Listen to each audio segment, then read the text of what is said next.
Hi everyone, welcome back to my channel. My name is Gretchen, and today I am here with a bit of a reading wrap up and update on what my current reads are. I did videos like this in the past and I really enjoyed them, but I kind of got away from them earlier this year, mainly because I was doing a lot of reading for book prizes. So when all my reading was related to a book prize, it didn't really make sense to do wrap-ups because I was going to be doing standalone reviews for them. So I did get away from the habit of filming those videos. So at the moment, I don't have any active prize reading that I'm doing. So I thought that this would be a great time to start getting back into those reading updates and keeping you informed of all of the books that I'm reading.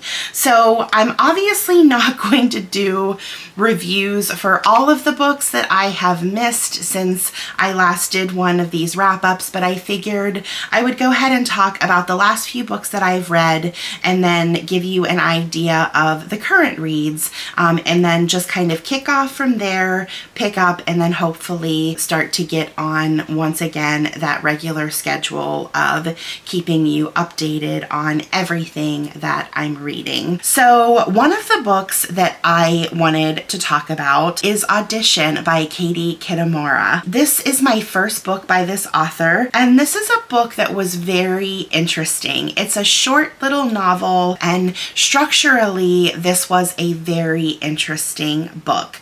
So this book follows, it starts at a restaurant, and we have an older woman. She is an actress, and she is at this restaurant and she's meeting this much younger man. And as we're learning about the story and kind of figuring out what's happening, and we're going through the motions of trying to figure out exactly what their relationship is. It's a question as to whether or not it's actually a mother and a son or a pair of lovers. So once we get to that conversation, we then wrap up that part of the book. This book is set up in two parts, and then we move into part two. And I am not going to say anything about part two. As soon as I got to part two, I was so confused. I had no idea what was happening. I actually had to go back into part one thinking that I had missed something, or maybe I just wasn't understanding something. But then the further I got into part two, I realized, no, this is something completely different, and it was totally intentional by the author. And while I was frustrated at first because I didn't understand what was happening, once I started to get into the rhythm of the second part, it started to just unfold, and I kept thinking, this is something really unique that the author did. And I struggle to think of a book that did something similar. I'm not saying there are not books out there that did this, but I haven't read the book if one exists. So I thought it was really inventive. I also think that this book has a great shot at being longlisted for the Booker Prize, only because it does have a little bit of a mystery around it, and it's doing something unique, and it has a modern voice to it, and I just thought that it was really interesting. It wasn't necessarily my favorite book, but it's one of those books that got me thinking, and I absolutely love when a book, especially a book that is so small, is able to do that. And it really got my gears turning, and even though I don't fully understand the author's intention, I do need to do a little more digging and maybe pull up some interviews that she has done to fully grasp what her intention was. But even though I don't fully understand that, it's a book that I keep thinking about, and I think that there are a lot of readers that are going to feel the same way about it. It's also one of those books that is going to fall very flat for certain readers, especially if you can't get past the shift that happens from part 1 to part 2. The good news is, though, like I said, it is a short novel. It's not like a 600-page tome that you have to get through to find that that's happening, and it's not something you get along with. It does happen very quickly, and it reads very quickly. So to me, it's worth a shot to give it a chance. But yeah, I really did enjoy my time with this book. Also, the writing was good. Like I said, it had that unique premise, and the execution was really memorable, and it was a very solid read for me. The next book that I finished is a book called A Shining by Jon Fosse, and this is translated from the Norwegian by Damien Searls. Now, Jon Fosse is an author that I've been meaning to get to for a while. Fosse won the Nobel Prize for Literature back in 2023, and whenever that happened, I had already had a few of his titles, but after that had happened, they became more prominent, and I noticed that he had a little sliver of a novel called A Shining. This is a tiny novel. It's only about 75 pages, and I thought, before I jump into septology, let's see if I can get a feel for his writing style and just dip my toe into the world of Jon Fosse. And on a whim, I picked it up on a Saturday morning, and I sat down and I read it from cover to cover in one sitting, and I was absolutely blown away by this book. I'm obsessed with Fosse's writing. It's atmospheric, it's quiet, it's a very simple story, but it is absolutely bursting with meaning and thematic undertones, and for such a tiny novella, I am still in awe of how he managed to pack so much feeling and emotions into a book. This is a book that is definitely something that's open to interpretation as well. There are valid arguments that could be made by 20 different readers, and they could all be correct. And the book is vague, but the book also is straightforward, and it's that fine balance that he walks, and it's, like I said, just something that I'm absolutely in awe of. So the premise of this book is very simple, in the sense that we have a man, he is driving his car, he makes a couple turns, and he eventually stumbles upon a wooded area, or he's at the edge of a forest.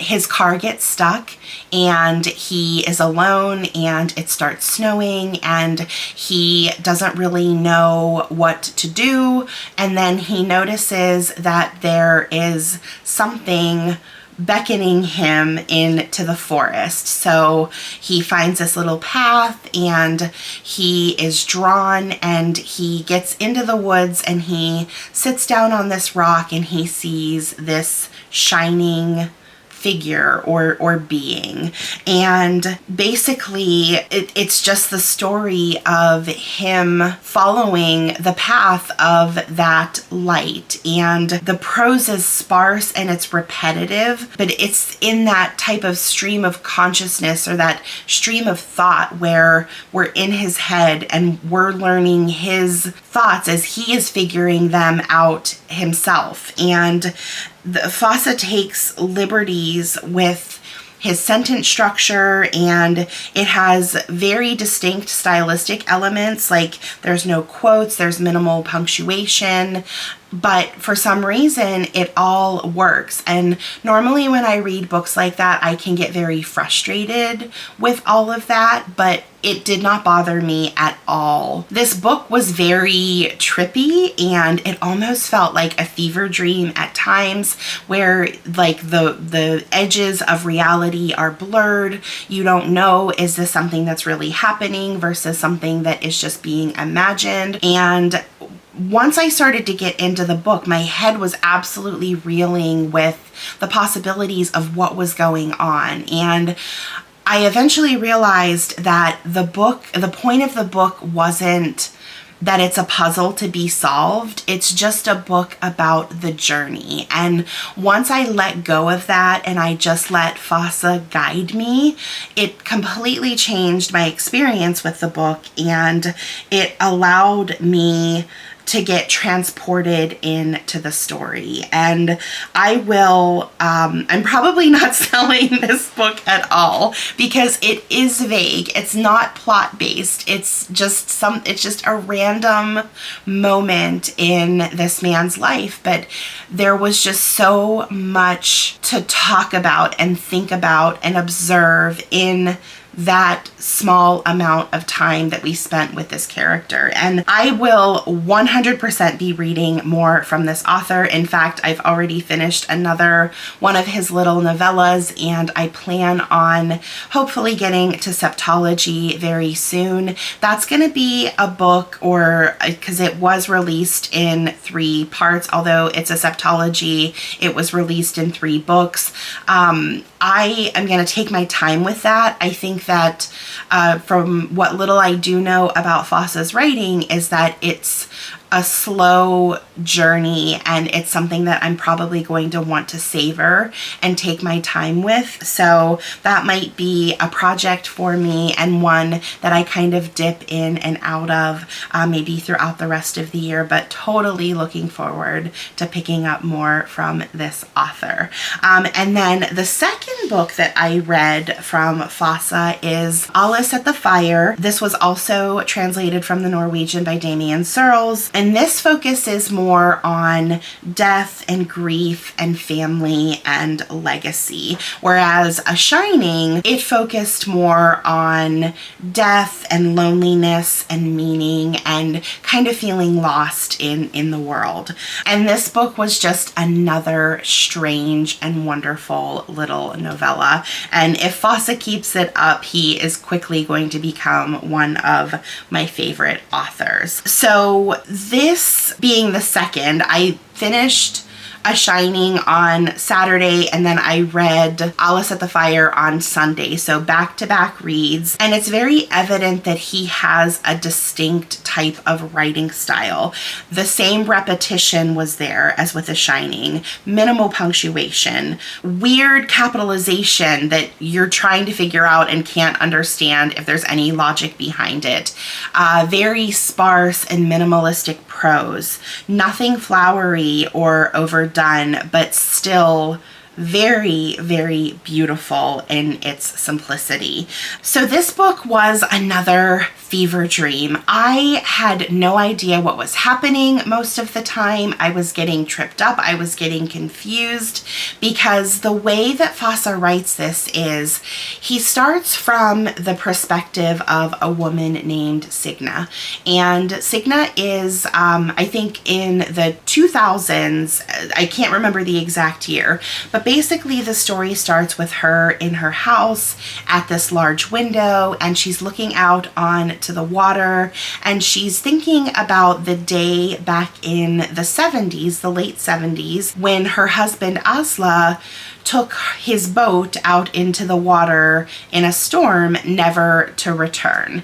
And we're in her head, and we're hearing her reminisce and have all of these thoughts about that moment. And she starts to think about what she could have done to change it, and you know, the woulda, shoulda, couldas that could have prevented her losing her husband in that way. And then as the reader, you're wrapped up in her story, and it literally dawned on me as I was reading, wait, I am no longer in Signa's head, I'm in her husband's head. And then we're back in the 70s, and Asla is now telling us his story, and we're in his thoughts, and he is having this hallucinatory moment where he then stumbles upon a vision. Is it a vision, or is it actually physically in front of him a fire? And he realizes that his great-great-grandmother Aliss is at that fire, and there is a tragic event that is happening for Aliss. And then the next thing you know, before you even realize it, you're no longer in Asla's head, you are back in the 1800s with Aliss and the events that are happening at that point in time. And then it just keeps doing that. I don't know how Fosse did it. He masterfully switched that narrator without me as a reader even realizing that it happened. It was absolutely seamless, and it left my jaw on the floor once I finished the book and realized how many times that happened. And I was totally I totally didn't even realize that it happened most of the time. This is a journey of a novel that you have to trust the process, just like a Shining. You can't go into this thinking that you're going to understand what's happening along the way. There's nothing to figure out. There's not that puzzle to figure out. What you need to do is just sit down, buckle up, and let him take you on that journey. And once the journey is over, you're going to get there and you're going to realize that you're in a foreign place, and you may know where you're at, you may not know where you're at, but you're gonna have that moment of reflection and sit back and think about, oh my gosh, what just happened? And I know I'm gushing about these two books, but if you have never read anything by Fosse and any of that sounds interesting to you, please pick these up. You really don't have a whole lot to lose. They're very short, and if you like those books that are an absolute fever dream and the ones where you're just confused and you have no idea, but you trust the author, or you like weird books, I highly recommend giving these a chance. And not only that, but there is something very beautiful about what Fosse is doing and the stories that he is telling. It almost has a folklore quality to it, and it's very atmospheric, and I can feel the cold, and I can feel the water, and I can hear the waves, and it's just a very immersive read, and I'm really looking forward to getting in to some of his bigger works. And I'm curious if any of you out there have read anything by Fosse, specifically Septology. I'd love to know your thoughts on that, and if that's something that you think, liking these two little novellas, if you have read them, if Septology is something that I'm gonna like. But I, at this point in time, cannot get enough of his writing. I'm done gushing. I'm gonna move on to the next book. The next book that I finished was Behind You is the Sea. Now, this is a book that I am reading for the BookTube Prize, so I'm not going to talk about it, but I did want to let you know that I did finish this one. There are two other ones that I have to read for my grouping, and that's Clear and Sipsworth, and I should be getting to those very soon. I have copies of both, so those will likely be books that you will hear me talk about maybe in my next review. And then the last book that I can talk about that I did finish is Tartufo by Kira Jane Buxton. Now, Kira Jane Buxton is an author that I have read before and really enjoyed. She wrote the book Hollow Kingdom and the follow-up to that called Feral Creatures. If you have not read either of those books and you like comedic satire, if you like really snarky humor, and if you don't mind reading a book from the perspective of an animal, a crow specifically, I highly recommend that. I find both of those books, Hollow Kingdom I enjoyed more, but I found both of those books extremely entertaining. They were funny. They literally had me laughing out loud at times, and they were a really fun read. So when I found out that she had a new book out, I was very excited to get to it. And this one is different from Hollow Kingdom and Feral Creatures. It's not from the perspective of an animal. There are animals in the book, but I found this book to be absolutely charming and delightful, and it was exactly what I was looking for after reading some really tough reads and reads that really, you know, toyed with my emotions and had me using a lot of brain power. It was really nice to read a book that was lighthearted and low stakes, but still very entertaining. This book follows, or it takes place in a tiny little crumbling Tuscan village in Italy, and it has a large cast of characters, and these characters are absolutely wonderful. They are so full of personality, and they are full of life, and it was just such a wonderful community to read about. And basically you have this crumbling village. You have an old grandmother. She has lost her home due to, I think it was a mudslide, and basically the town and the village is crumbling.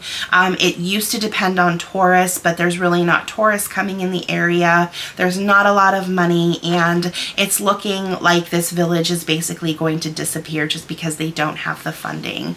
There is a new mayor that is in the seat because the previous one had died, and this new mayor barely made it into the office. Her competitor, or one of her competitors to take the seats, was actually a donkey. It's a 25-year-old donkey that is absolutely beloved by the town. So I can liken it to, if there's any Parks and Recs fans out there, what this donkey was to this little Italian village was like what little Sebastian was to Pawnee, and I just found it to be so charming and so funny. But basically this mayor is trying to find ways to strengthen her town. We have a truffle hunter that is out one day with his dogs, and they stumble upon this almost 7-pound white truffle, and it is all that this town needs to get back on the map and raise the money that they need to save their homes and their village. And of course there are a lot of things that are standing in their way. There are curses, there are horrible people, there are just these crazy chaotic things that are happening as they're trying to find a seller, or a buyer I should say. And the characters, like I said, they're just so full of life and over the top and funny, and this book was an absolute delight for me to read. It's perfect for the summer. Although it is set in fall technically, it just had a very summer feel to it because I think it was just such a quick read. It's not going to be a book for everybody, I understand that, but if you're looking for something low stakes and something that isn't going to take a lot of brain power to get through, and you're gonna laugh and you're gonna be touched by all of the heart and humanity amongst these cast of characters, I think you're really going to enjoy it. So moving on to the books that I am actively reading, I had talked about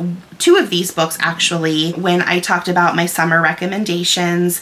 There were a few books that I mentioned that I would be getting to personally. I'm actively reading the summer book by Tove Jansson.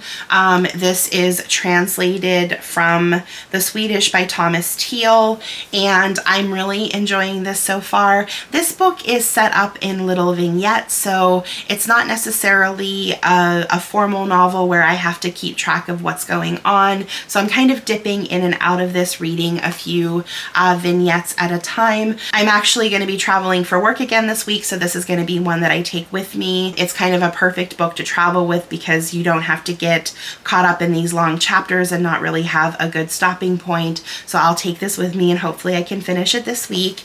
And then the other one that I was talking about in my summer recommendations video that I was going to be reading is To the Lighthouse by Virginia Woolf. This is actually a buddy read that I'm doing with Jess over at Stalking Kafka.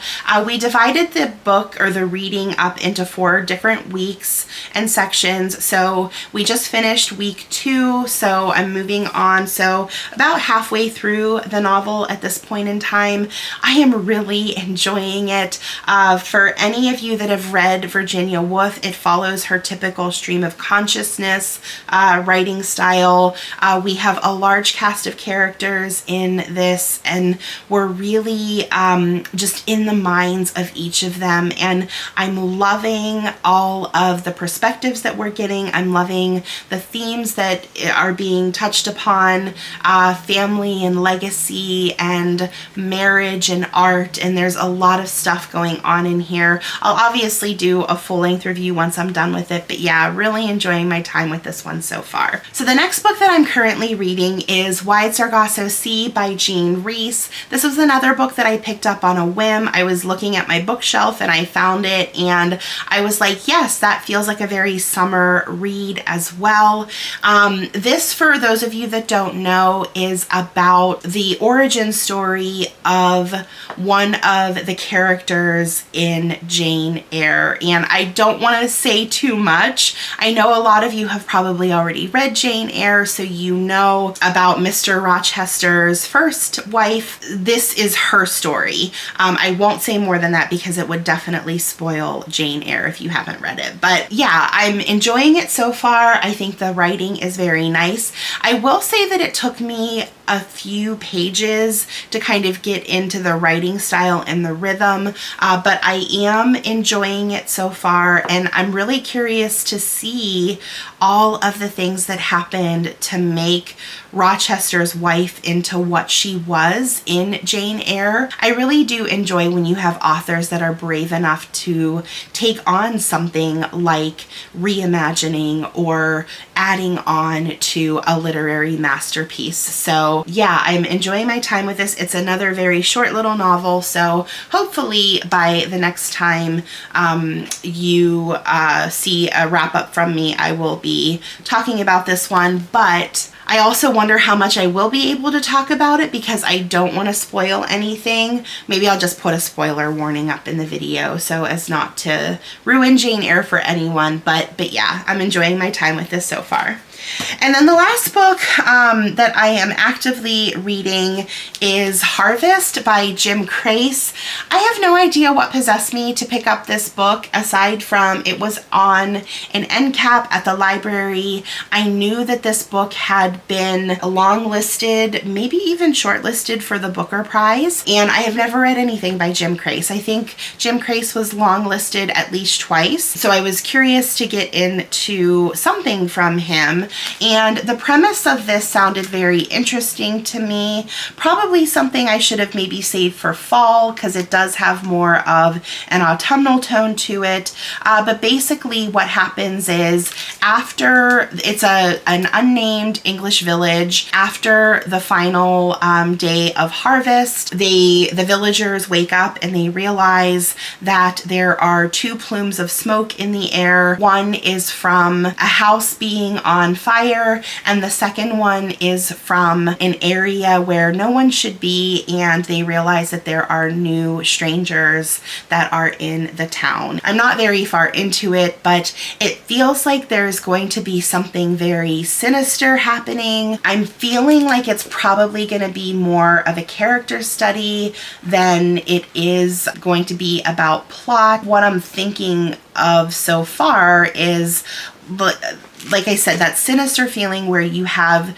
people doing horrible things and you start to see that darker side of the human experience. So I'm curious to see where this goes. And it's another short one. That's kind of the theme of these books at the moment. This book is reading a little slower for me, but yeah, enjoying it so far. Not sure where it's going to go, but we'll see what happens. Yeah, so that's it. Those are the books that I have finished, the ones I'm actively reading. And then I am traveling for work this week, so I will have a few plane rides and I'll have some time in hotels to read. So I'm not sure exactly what else I'm gonna take. All of the books I'm actively reading are fairly short, so it shouldn't take me too long to finish them. So I wanna make sure I have backups. I have a lot of books out from the library right now. Maybe I need to look through that list and see if there are any specific ones that are really jumping out at me. I still have, like I said, those two books I need to read for the BookTube prize. Maybe I'll take Clear or Sipsworth with me. But yeah, I'm spoiled for choice when it comes to books to pick up, which is sometimes a problem because I get that paralysis whenever I go to choose, and I spend 2 hours picking out the book that I want to read when I could have been reading a different book for 2 hours. So yeah, I need to get better at figuring those things out and planning my reads a little better. But yeah, I am so glad that I got another one of these reviews under my belt. I really do enjoy doing these videos and sharing with you my current reads and what my plans are. And hopefully now that I got this first one out of the way after a long drought, that I will be able to start to put these out more often. So yeah, thank you so much for joining. I would love to hear any of your comments that you have about any of the books that I have talked about on this video. And until we read again, bye!